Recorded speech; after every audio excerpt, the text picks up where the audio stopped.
নমস্কাৰ সকলোকে মণ্ডল জিএছ চেনেললৈ স্বাগতম জনাইছো আমি যেহেতু ঐতিহাসিক কালৰ বিষয়ে আলোচনা কৰি আছিলো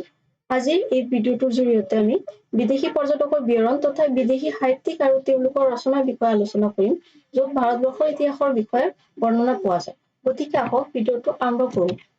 আমি আগৰ ভিডিঅ'ত অলৰেডি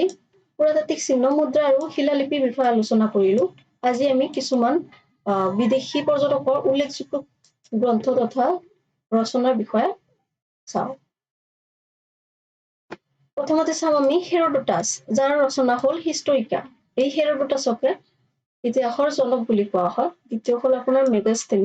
মেগাস্থেনিছৰ ৰচনা হ'ল ইণ্ডিকা এই ইণ্ডিকা নামৰ গ্ৰন্থ মেগাস্থেনিছে ৰচনা কৰিছিল এই মেগাস্থেনিছ আছিল আপোনাৰ চন্দ্ৰগুপ্ত মৌৰ্যৰ শাসনকালত আৰু চন্দ্ৰগুপ্ত মৌৰ্যৰ দৰবাৰতে এই মেগাস্থেনিছ থাকিছিল আৰু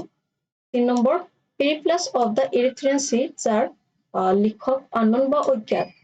আৰু টলিমিৰ জিঅ'গ্ৰাফিকাৰ পৰা ইতিহাসৰ উল্লেখ পোৱা যায় আৰু প্লিনিৰ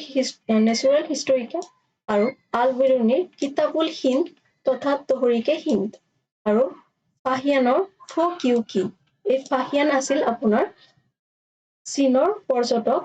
এই ফাহিয়ান চন্দ্ৰগুপ্ত দ্বিতীয় তথা বিক্ৰমাদিত্যৰ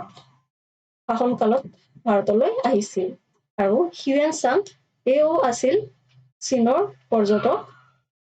ইয়াৰ ৰচনা হ'ল টি ইউকি এও হৰ্ষবৰ্ধনৰ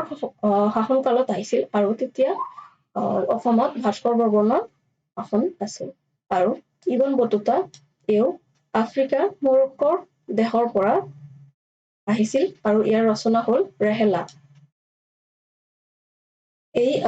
ইবন বটুতা আহিছিল মোহাম্মদ বিন তুগলকৰ শাসনকালত আৰু আব্দুল ৰজ্জাক ইয়াৰ ৰচনা হ'ল মতলাই চাহেন এও কৃষ্ণদেৱৰায়ৰ সময়কালত আহিছিল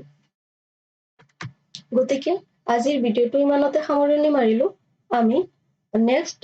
সাহিত্যিক সমলসমূহৰ বিষয়ে আলোচনা কৰিম ধন্যবাদ